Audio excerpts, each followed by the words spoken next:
Ikot na tayo. Ayan na. Ikot-ikot na. Ayan. para tayo mabuhay. Paikot. O ito maganda yung ganito lang, yung hangin.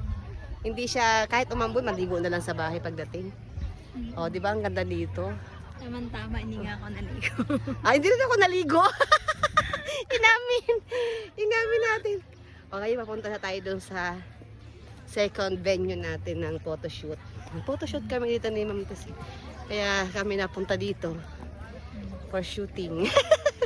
Ambon-ambon pa talaga, no? It's a blessing nga. Yeah. Blessing to blessing. Ayan.